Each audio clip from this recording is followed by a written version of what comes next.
Well, hello and welcome to ICRC-TV's HR Updates. My name is Pandy Pridemore, Principal Consultant for the Human Resource USA. We're thrilled to have you. Thank you for coming back. You know, it's so interesting because we never know from month to month what's going to be changing and what new updates we're going to need to present to you. But I have to tell you, this month has been actually kind of quiet. We really haven't seen any of those catastrophic or all those horrific changes that we saw here in the past 9 months. And we promised you we would try to keep you updated. So actually, I kind of went out of the box a little bit on this month and decided to bring in some topics that we really haven't touched on, because I still think that there's a lot of things that, well, Scott, for one, he and I were just talking the other day, and we were talking about how a lot of the HR people that we're talking about have forgotten about the fundamentals and some of the most foundational aspects of the HR office or the HR function that we really can't ignore. And even though we got distracted with all the pandemic, as HR professionals, whether you're an office manager or the controller or the spouse of the employer, go back and be reminded that some things haven't changed. And yet, one of those most important aspects that we have entire program for the past year and a half is that training is, whether it's training on the most basic fundamentals of HR, or whether it's just training to make us better as individuals and professionals as we approach these difficult conversations or circumstances around human resources. Training should always be present. So today's show is kind of on, re-talking about how important training is, and two very important topics that we need to be focused on. I do want to say, though, that the questions that we got in this past month in regards to the I-9 are not being ignored. Unfortunately, the immigration attorney that I work with was unable to come this month, so your questions will be answered. We are planning to get her on the show next month, so just bear with me. If it's a question you need an immediate answer on, please get a hold of me at the Human Resource USA or make a note into the station, and I will connect you with her if I'm unable to answer the question for you. We want you, again, to get the answers that you need, and we want this information to be as relevant as possible. My goal, actually, and my presenters, is that you will take something from every show and go right back to the workplace and apply it.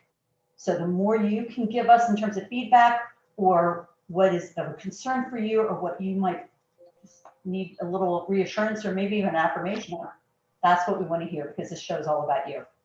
Well, enough for me. You know, you're going to get the wrap up at the end of the day, but let's just kick right in. I've got a new presenter. Now, we all know Scott Warwick. Scott's a show favorite. Scott, we've gotten so many great comments on Scott. So Scott's back, and Scott and I are going to talk about, we talked about this a couple months ago. The Biden administration is looking at that whole conversation between W-2 and 1099 a little differently than the Trump administration. Now, nothing final has come through, but Scott and I really wanted to go back over that conversation about where we are and where we've been and what you need to be looking for and preparing for, because again, I'm hearing a lot of commotion. He's hearing a lot of questions, and we really think it's a topic that we just need to kind of, again, one of our fundamentals under wage and hour, we need to get, well, hey, let's not forget the IRS gets involved in this one. So let's just go over the fundamentals of that one as it stands. But our new presenter today, I'm just so excited because this is a real hot topic for me. Yes, I do have another hot topic other than the National Labor Relations Board. The new hot topic is the power and the importance of alternative dispute resolution. Now, if you are in an HR role, or if you're even in a management role, you should be aware of the power of alternative dispute resolution. And I'm talking about mediators, or just the process of listening to conversations and interactions, engagements a little differently, so that we can just diffuse much of what's going on right now in the workplace. And I think that we can all agree that there's a lot going on right now, whether it's political, whether it's social, whether it's just internal conflict.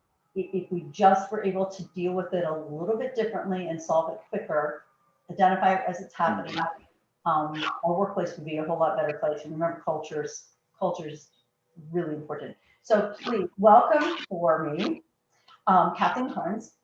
Kathleen is, and are you ready for this? Director of Alternative Dispute Resolution Center and lecturer, also part of the Department of Accounting and Business Law for Hale U.S. Bank College of Business at Northern Kentucky University. In her spare time, she's an attorney at Dinsmore Shoal. And we've had Dinsmore Shoal representatives on, you know how reputable they are. But how in heaven this woman juggles all of this is beyond anyone's understanding. But Kathleen, thank you for fitting us in. Thank you for having me. I'm excited to be here. And I didn't know one of your hot topics was the NLRB. I used to be an attorney at the Labor Board for about 5 years. So I'll come back on and we'll talk all about that one too. That is my absolute favorite out of all the, in fact, this morning I was giving a presentation to a group and I gave them all the list of all the government agencies that are that impact employment law or labor law. I mean, all right and done. And of course, the National Labor Relations Board. Right up there. Under the Biden administration, we're going to see some possible major changes under that. Huge changes. I mean, we're already seeing them. Memos being thrown down. That's one of the interesting things with the Labor Board. I won't get off topic, but I could go on for days about it. So they can just rip up things at the Labor Board and be like, oh, we're changing our policies. So unlike other laws that we're all used to, they'll just, oh, we don't like that memo. So we're going to go back to this one. So they can do that. Yeah, that's the most underrated agency, best kept secret. And I think if you work there, they cover you in Vaseline so you can change directions like real quick. It's just strange. I don't think people definitely don't realize. You're right under the radar. Yes. So yeah, no, I agree. If you will promise me that you will come back, that will be one of the funnest shows I've done. I could go on for that too. I'm going to try to get a hold of the general counsel that got fired too, see if I can get him. Good. I like that idea. No, Kathleen's here to talk about mediation. And I met Kathleen because I was fortunate enough, one of her colleagues, an attorney, said, Pandy, you need to get into this program at Northern Kentucky University. If you want to be a mediator, if you want to focus on that area of the employment law. Oh my gosh, I had so much fun in this program. And so I called Kathleen and said, Kathleen, I feel like I'm much better. I feel more competent as a consultant going through this program, just because I think I'm hearing things differently and I'm able to coach my clients in a better way. So please, Kathleen, how did the program and the department even get created, and how long have you been there? That's a great question. It'll bring me into some of the things I want to talk about. I've been at NKU for about 10 years. And I've just taken over as the ADR director about 3.5 years ago. But the ADR Center started in the business school, which is an odd place. A lot of ADR centers house themselves on college campuses in the law school. But the reason why I came into the business school at NKU was primarily because a group of our professors, or a couple of our professors, ran the Labor Management Conference, which HR professionals across, particularly Cincinnati, may have heard about. It's one of the longest running conferences in the area, and it brings together labor and management. This coming up in October, we have a speaker. We try to get a speaker from both labor and management, and they come together and talk about the power of working together, okay, and the power of resolving their disputes together without, litigation. But it focuses on a lot of other things too. We have side sessions on everything that HR professionals want to know about, from FMLA to sexual harassment, you name it. But that program had been running, and we kind of need to centralize it. So we started the ADR Center with the basis of helping provide mediations and also running training programs and conferences like the one you attended, and this labor management conference as well. So it's kind of a huge bubble of things that we put in there. And that's how the program really started. But the biggest part of this then is using faculty member and board members of our center to go out into the community and do mediations. So we get calls in all the time. Hey, I have, from a family dispute to a workplace dispute,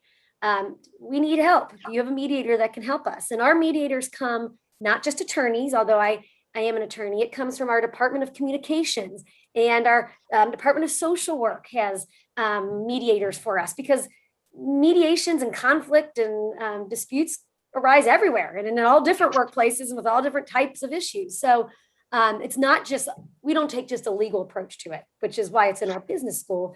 But we are in conjunction with Chase Law School as well.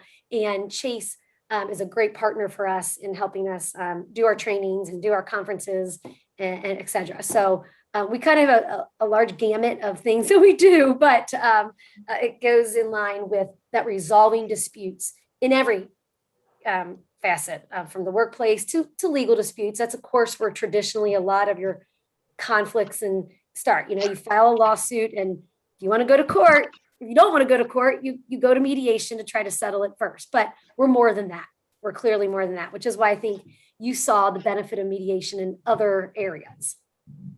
I did. And here's, I guess, to help our viewers understand why I think this is so important.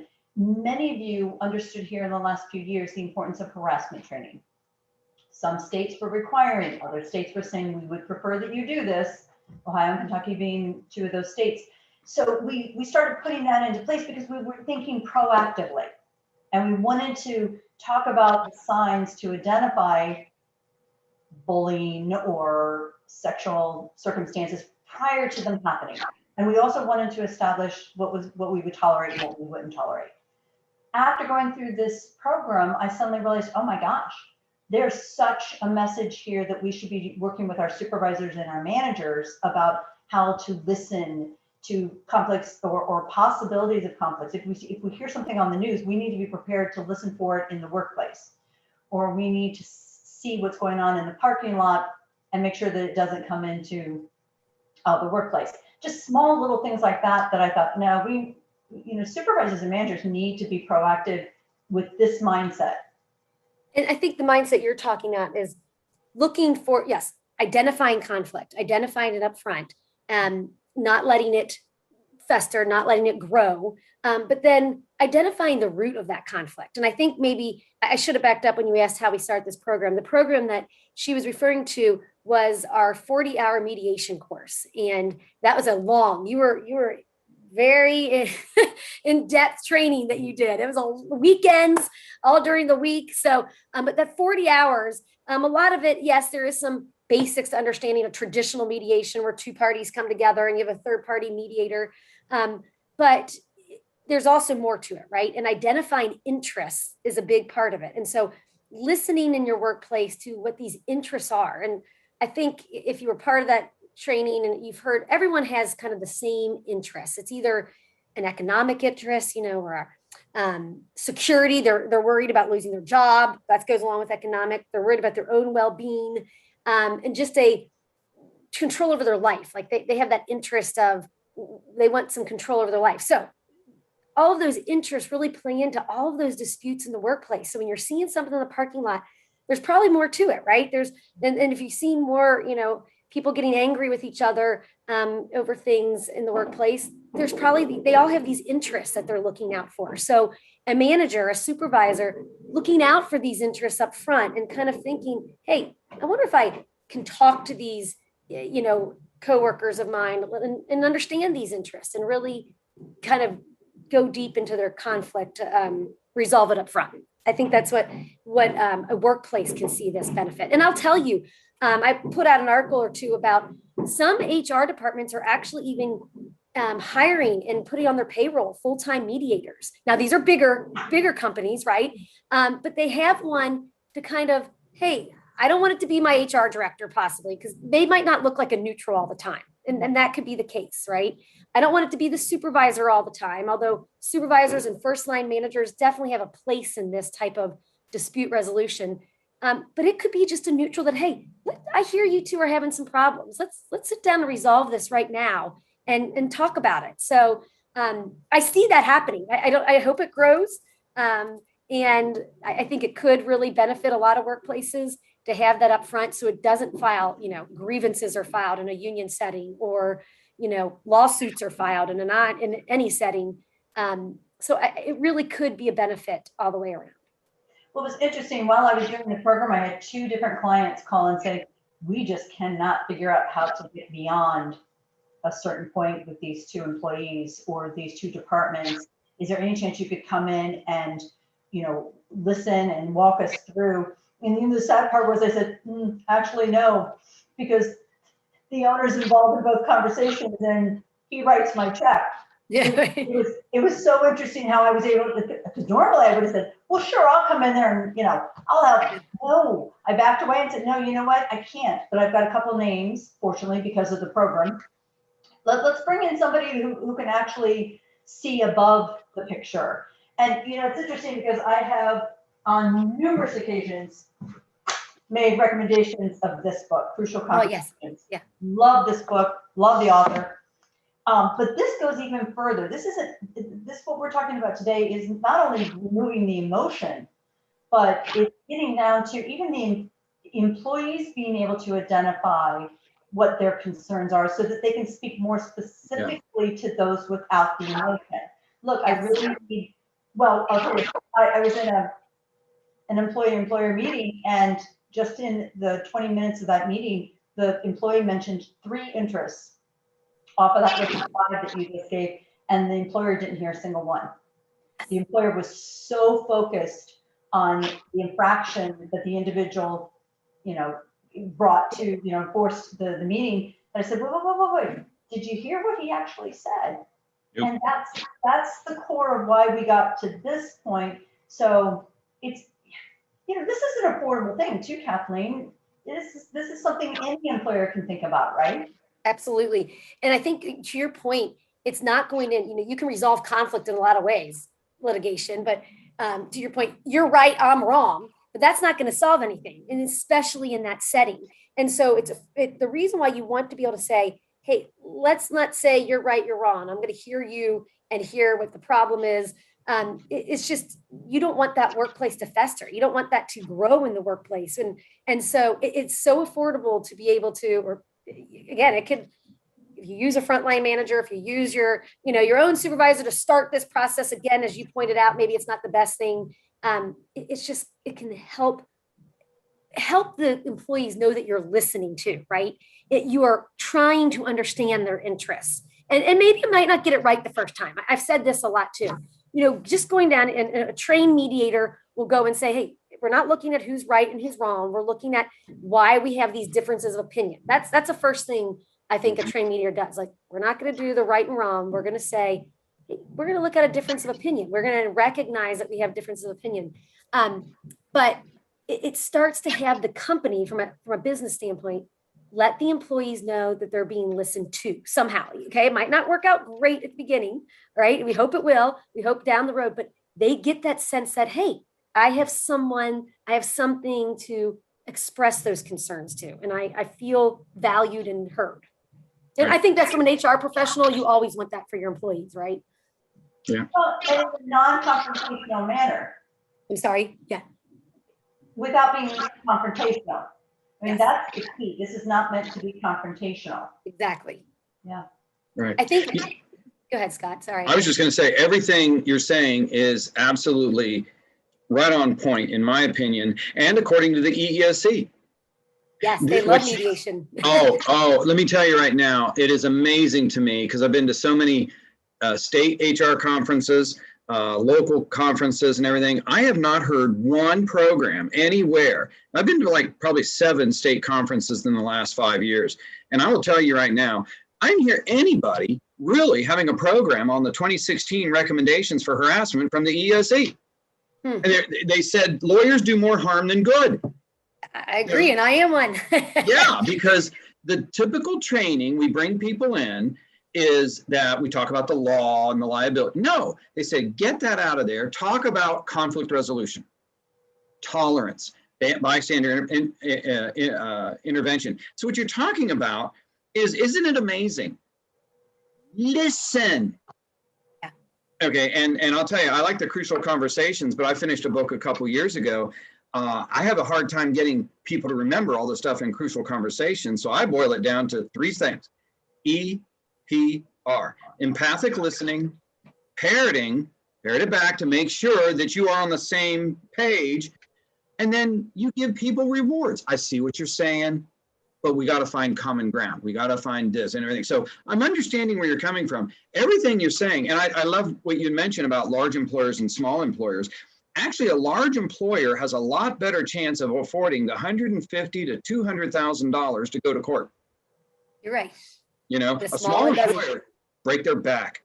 And I'll tell you, it was really interesting that I had one case with the Ohio Civil Rights Commission, and my client was right and everything. The Ohio Attorney General's office was representing the employee, you know, going to do right. And then we caught the employee committing perjury. Okay. And the Attorney General's office supporting perjury. That's always fun. Okay. Anyway. That end. Yeah, they wanted like 100,000, 50,000, came down, settled for $15,000. And my client, she said, well, how much is going to be to finish this up? I said, oh my God, you probably are looking at another $50,000 to finish this thing up, because I got to write a report. I got to write a summary and all this stuff. Take the 15,000. So we settled the case, but it wasn't because we weren't going to win. We were winning. We were kicking them all over the place. They couldn't, it was going to put them out of business. Right. Yeah. Mediation is a win-win-win. You're not going to get everything you want, but I will tell you right now, principles are expensive. And unless you have 150 grand laying there to pay someone, an attorney, you better think about this real quick. Agreed. I mean, I have to go over, I have to say to my clients, when I put on my Dinsmore hat and I say to my clients, you know, I would love, I'm a litigator. I love to argue. I love to, you know, fight, but let me give you the business sense on this. And this is the smart way to go. And I also use that same principle though of listening outside the workplace. Sometimes, let's just say it is a terminated employee who, you know, files a lawsuit, and you're in front of the EOC or you're in front of the OCRC. They want to be able to tell their story, right? That's part of the mediation too. They want just to be able to tell it to somebody. That is, and I see that in the workplace too. If you can sit down, even before they have to file that complaint in the HR's office, for a person to be looking for this and be able to say, hey, I recognize this. Let's try to have this, you know, candid discussion. And up front, that goes a long way for anybody, you know, for anything. Yeah. So I do think that you should do this mediation training too. That was really good. The book that you read with it, it's true. Listening, you know, then that's a good book. Some employee problems, solve employee problems. There you go. Oh, you wrote it too. I didn't know that. Oh yeah. I've got my second one coming out, because I'm reaching the age now where I actually kind of getting this stuff figured out. I just turned 60, doing this for about 40 years, and exactly like you're saying, you boil it down to something simple. I mean, I love the 7 Habits of Highly Successful People by Stephen Covey. I think it's one of the greatest planning techniques. I've never seen anybody that could name all 7 habits. And they're brilliant. I've read it and I can't. No, I study it and say, but all 7, particularly when I'm under stress. But this type of conflict management. And I'll tell you, I just finished a session out of Illinois where our client was asking for about $450,000, and they trampled her something terrible. And the other side was offering 100 grand. And we just said, no, there's no way. So we brought in the mediator out of Chicago, and we're just south of Chicago doing this. The mediator, the total bill was about 10 grand. And I just love this because, $10,000. I'm like, are you kidding me? When I was with my law firm 25 years ago, our opening retainer was $40,000. Right. You know, imagine what it is today. $10,000, we settled, we got $250,000 for the client. The other side saw that, hey, they're going to take you to court and just beat the ever-living crap out of you. And we're like, okay, you better split the difference a little bit, because you're going to go through 2 years of litigation and it will destroy your brain.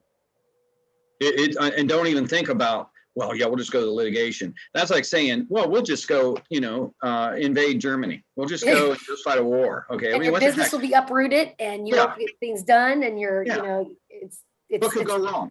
Right. It's more than just money. It is definitely more than just money. The production that you lose and everything that comes along with it. Yeah. So I'm not after what you're saying. It's good advice. And you just brought up a really good point.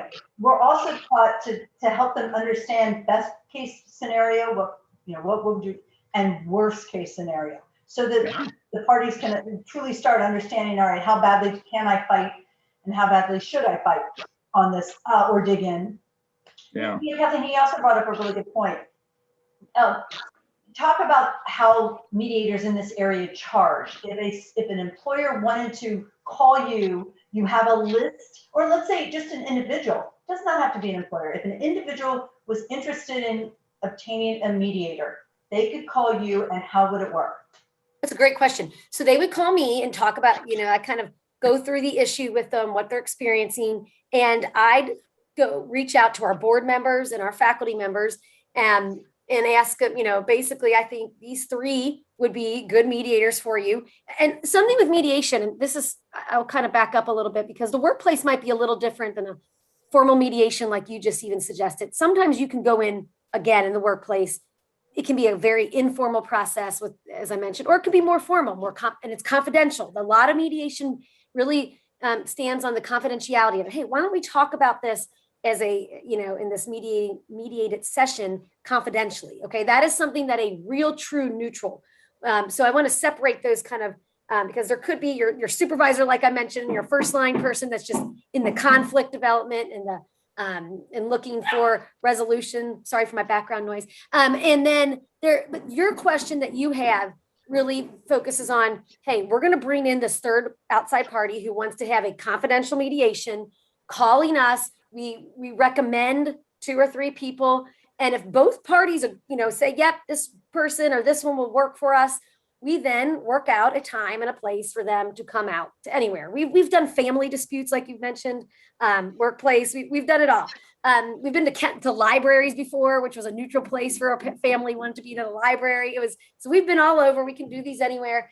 And they usually charge like a half a day rate or a day rate. Some mediators charge by the hour. Our fees at the ADR Center probably are a little lower than mediators, maybe in the private realm. We're more of I would call us public mediators, for lack of a better explanation. But we're anywhere between $800 to $1,200 a day for a full mediation. So yes, Scott says that's pretty good. Yes, some may be a little bit more, and if it goes over, good mediators, will maybe leave a situation and say, hey, we didn't reach a resolution, but hey, let's come back together, in a couple weeks. And I've had that even when I was representing clients at the EOC or wherever. If you come back in and say, hey, have you thought about it for a couple weeks? You have those clients that will say, I have, and I really do want to, I want that money, or even if it's not as much as I want, So good mediators probably follow back up if there wasn't a resolution that day. So that's definitely the more formal type of mediation, where you bring in this third party, you have a meeting set up. It can be for a full day. I usually reserve a full day for mediation to start out and then see where we go. Yeah, ours took a month, by the way. Oh, that's really long. One full day, and I mean a full day of 10 hours. Everybody was exhausted. And so back and forth, and finally came to, our mediator was $450 an hour, which, I checked around, is pretty, so I'll tell you, you're a great deal. And we did it all by Zoom. And so we had different rooms set up by Zoom. So someone with more technical expertise than me. But I will tell you right now, it saved the people we were suing. And I don't represent employees or employers. I represent people that I think are right. So I'll go either way. And this one, I thought the employee was right. She didn't get as much as probably maybe she could have gotten a trial, but we also saved her sanity, and she could have gotten nothing. Right. But I want to stress too that, again, mediation is absolutely fabulous. Love it, love it, love it. But there are training programs to diffuse the circumstances that put us in a situation of mediation. And again, going back to my emphasis today of training, if you believe that your workplace, whether you're an employee or an employer, you believe your workplace is just on the cusp and could use some conflict training, whether it's your supervisors or your entire team, please call the ADR Center. Yeah. There's some very, very good trainers. They might be mediators, but there are some very good training programs.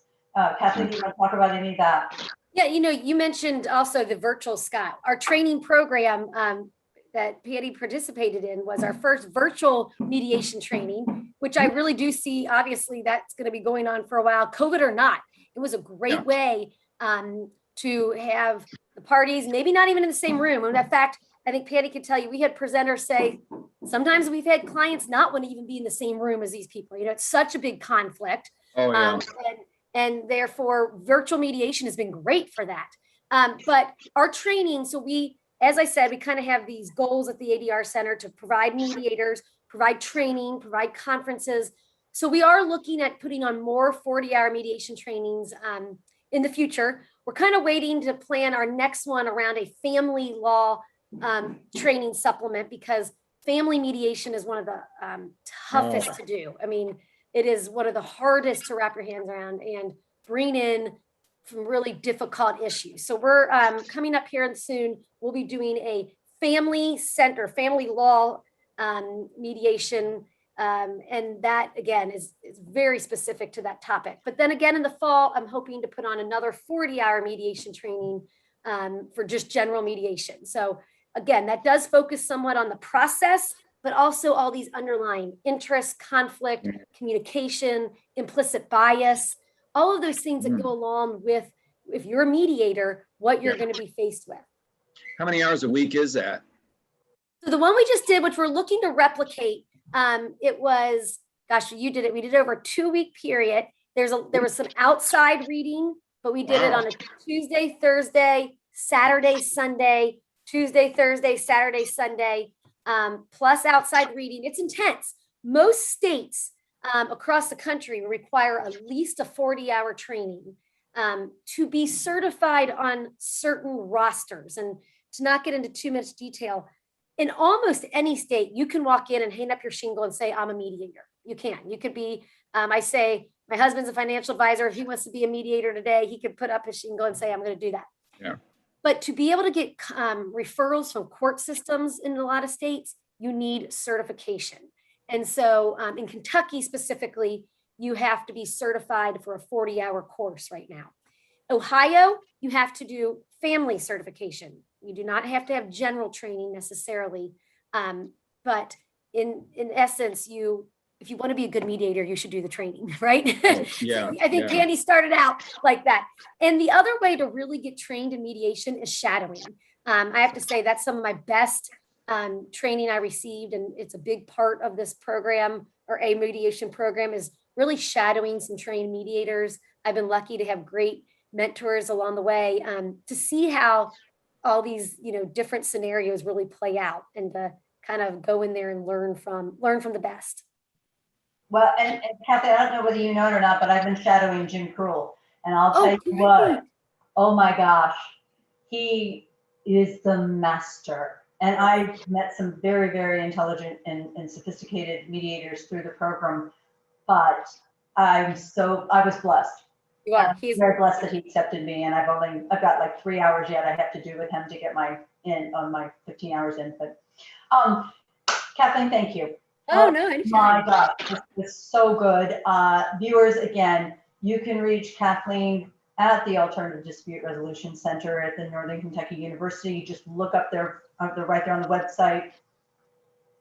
NKU ADR, just Google that and you'll find us easily. Yep.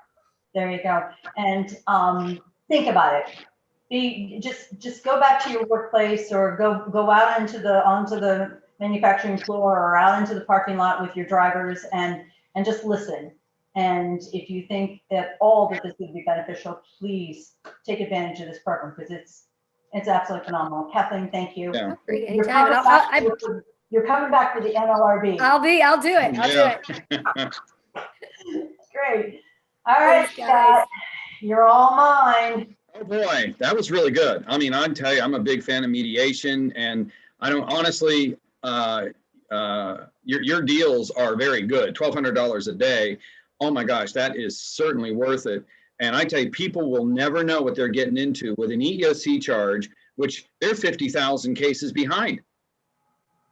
I mean, it's ridiculous. They are, and they have their own mediators in-house, which I love many of them, but they can't keep up with it. They just cannot keep up with it. I have heard of some going outside of the mediation, the EOC mediator. Now it costs money, but it's worth it, because you might not ever get into the EOC. Yeah.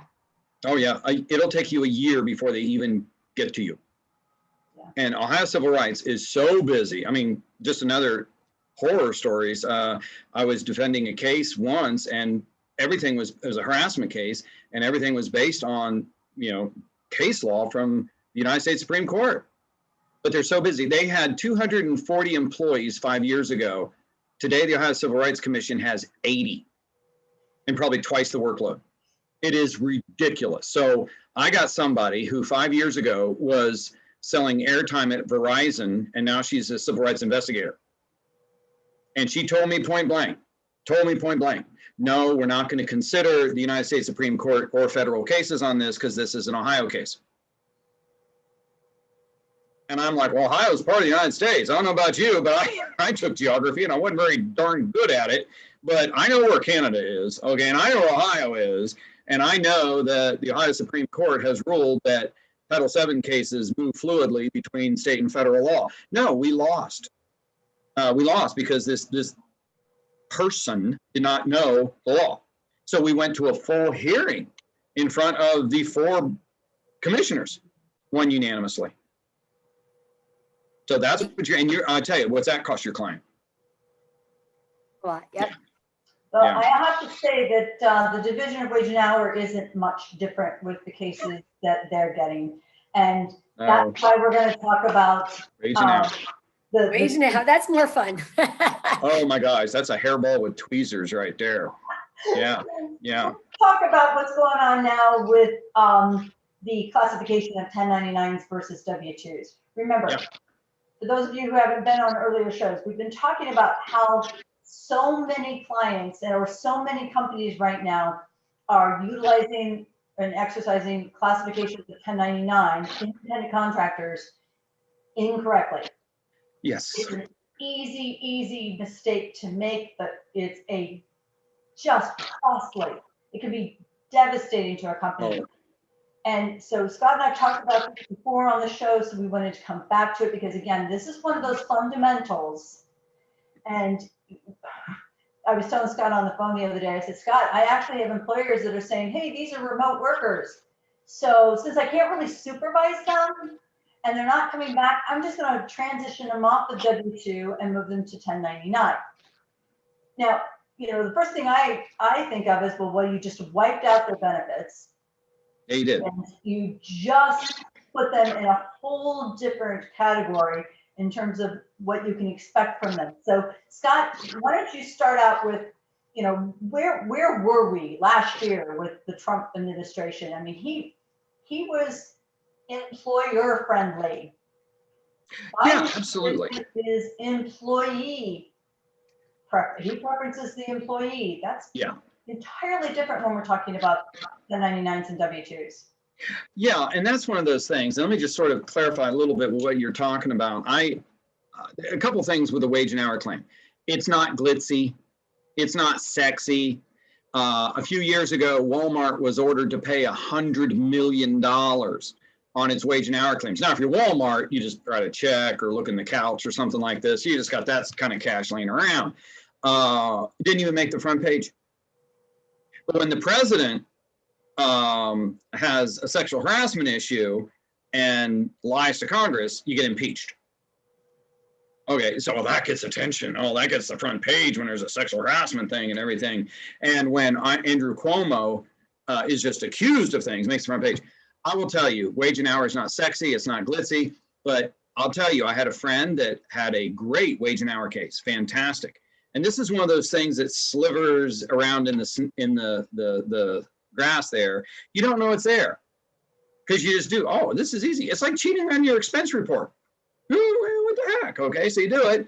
And then after you've done that for a few years, all of a sudden you get real sloppy and there it is.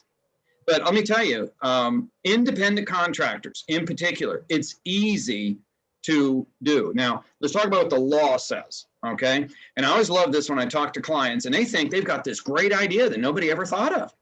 Well, I'll just make them a 1099. I've actually had people say, well, I pay them less than $600. I'll just make them a 1099. No, but those are two completely different tests, okay? So we got court cases this law was passed, the Fair Labor Standards Act was passed in 1938. By 1939, there were court cases on independent contractors, okay? It didn't take long for the courts and the United States Supreme Court to come down and say, no, here's basically the span of control, all of these other types of things. Okay, so that's what the courts are saying.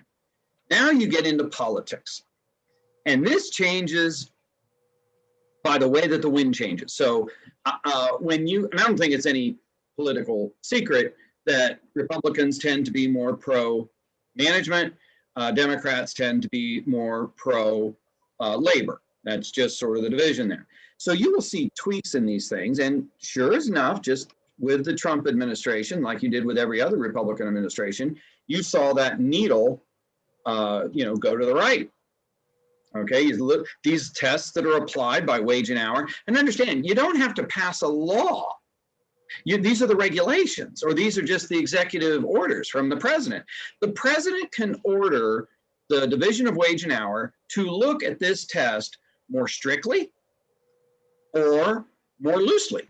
And so what you're getting right now is, with the Trump administration, it was a little bit easier to classify somebody as being a 1099. Not that it was easy, but it was a little bit easier with some of the tests and some of the leeway that they were given. Well, now that Biden is in office, the Democrats in office, those are going to tighten up on you.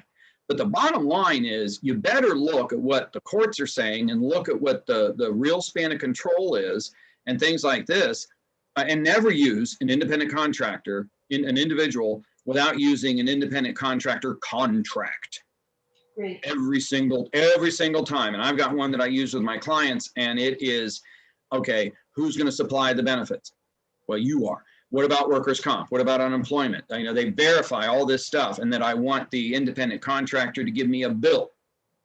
And it is just amazing how many times I've seen independent contractors on payroll. Well, it's easier that way. Well, yeah, it's easier that way. It's also wrong. The wage and hour is going to beat you to death. And wage and hour is so busy right now chasing down these types of claims. And I also want you to know that the wage and hour computers are linked to the IRS computers. Exactly. Well, they have to be. They have to be, because if we're not pulling and withdrawing taxes from that employee, they've got to run out and get it from the employee themselves. That's how you'll get caught. That's how you will get caught. You'll get caught because an independent contractor doesn't pay their taxes.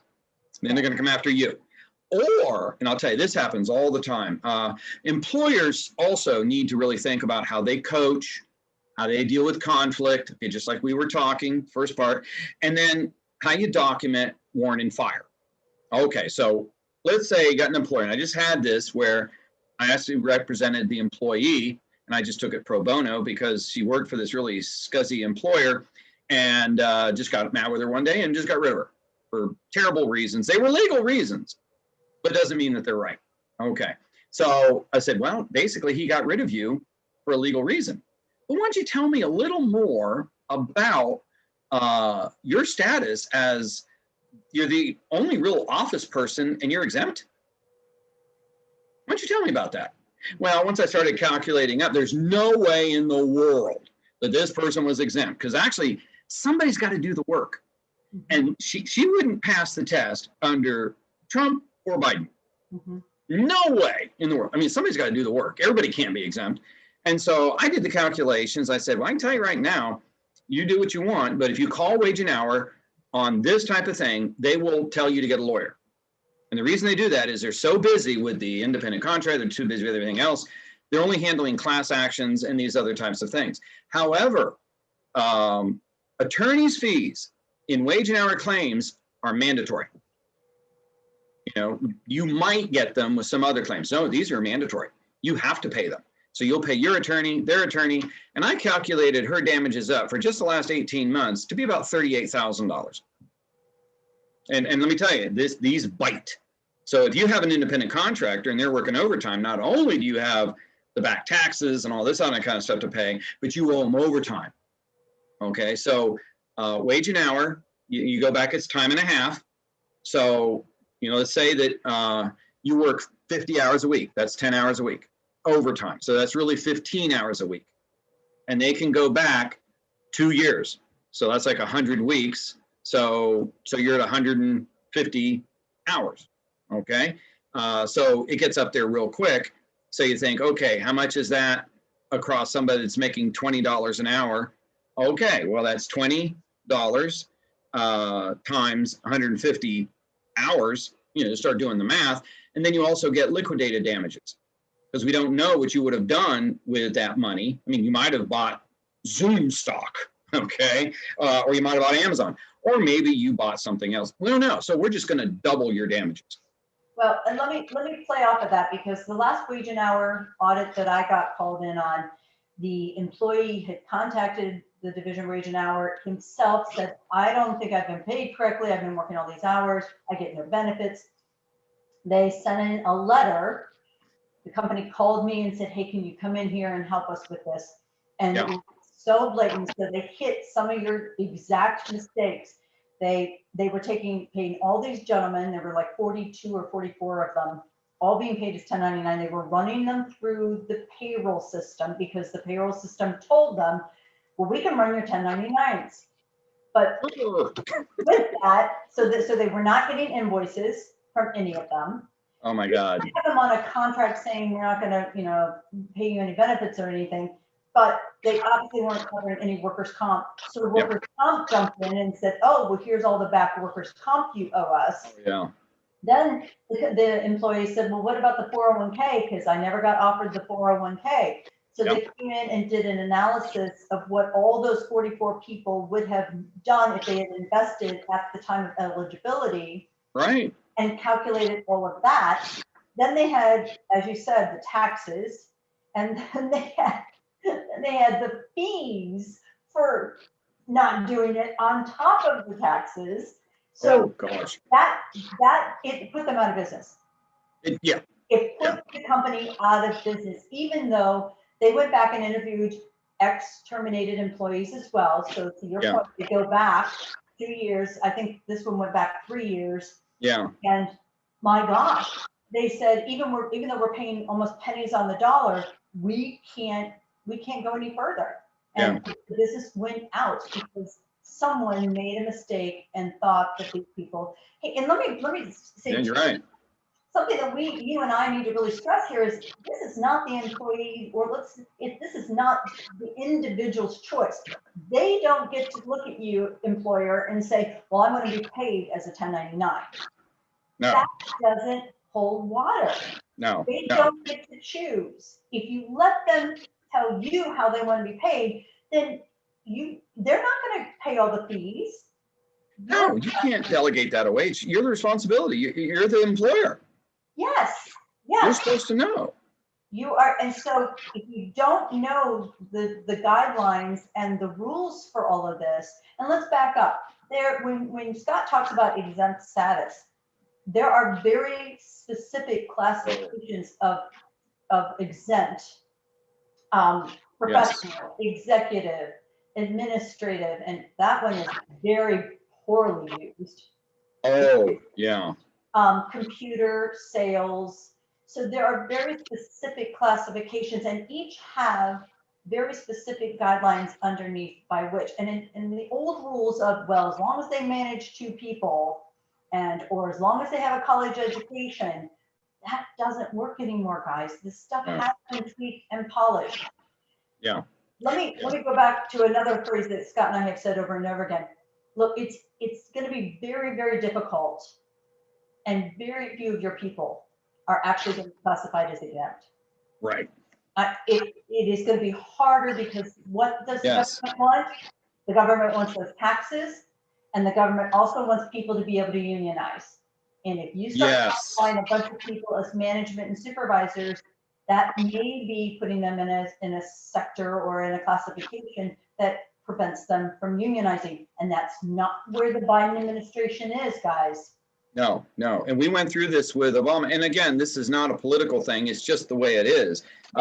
Democrats are supportive of labor, and Republicans are supportive of management. I don't think I'm letting any big secret out here. And that's not to give anybody any heartburn. But I will tell you right now, I'll bet when I heard 44 employees. Now, contractors. Yeah.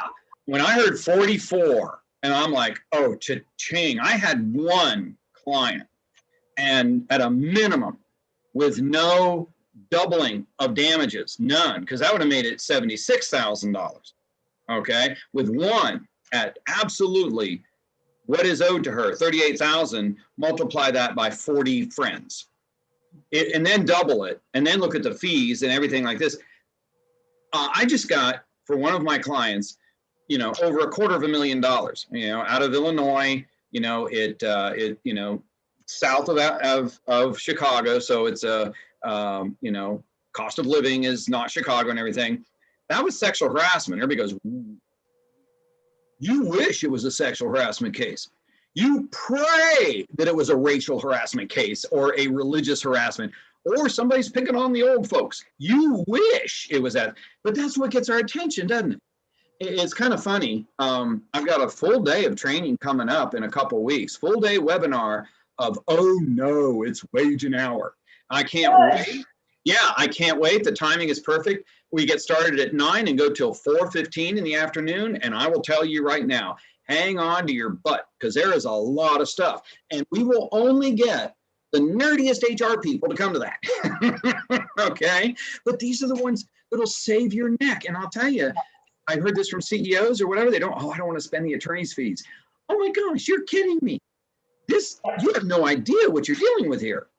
This is one of those areas, and Scott and I have, viewers, we have told you over and over and over again, if you haven't had an outside set of eyes come in and look at it, you are just doing a disservice for your company. This is an FLSA, a Fair Labor Standard Act audit is a must on an annual basis. Yeah, and let me also put in and FLSA, absolutely a must.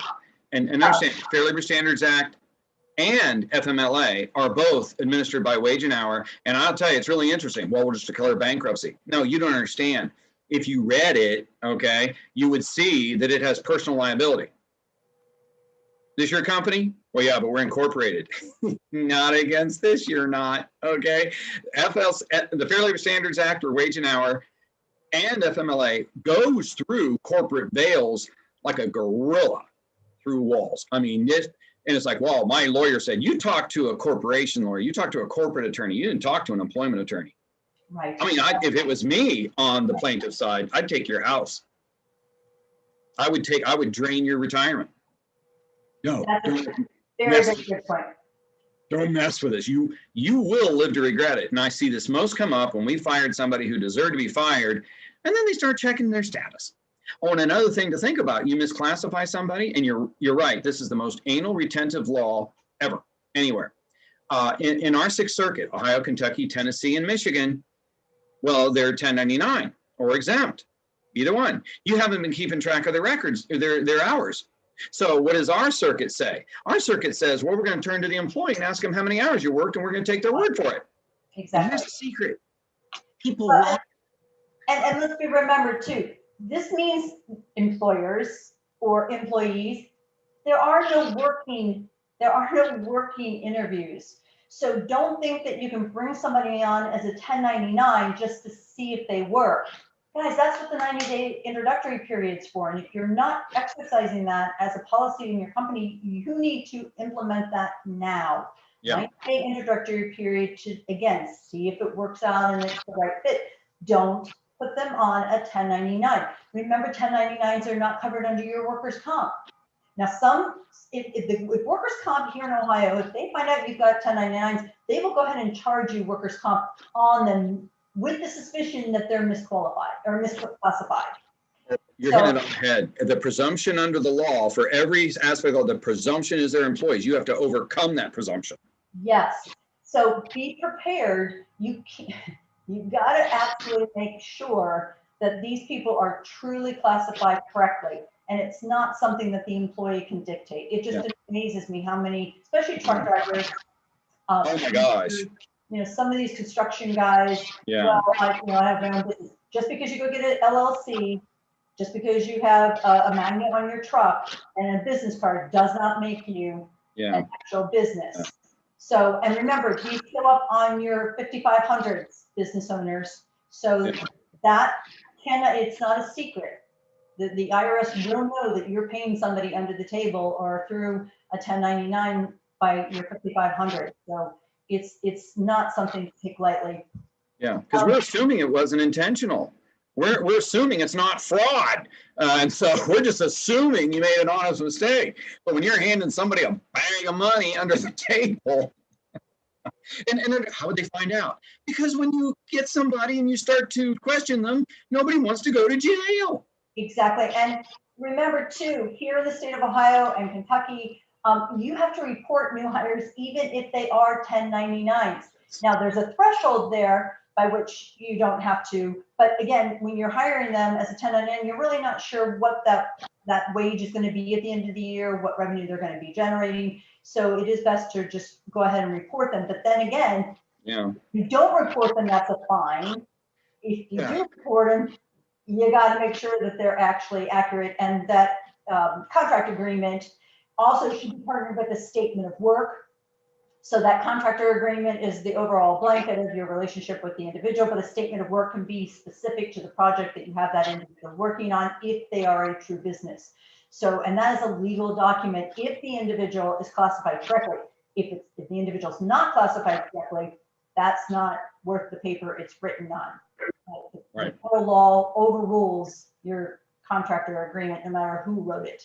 So that's, I don't know how else to put it, Scott. What have we forgotten to tell them?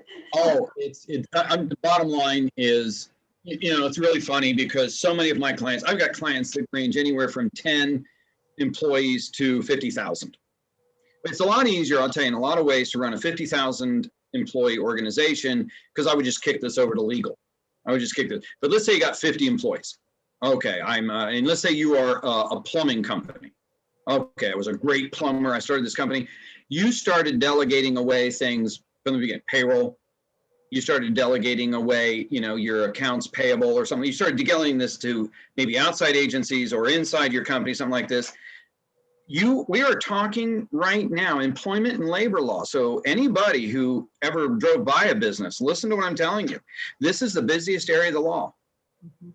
You are more likely to stub your toe here on something that you're talking about every week, Pandy, than everything else.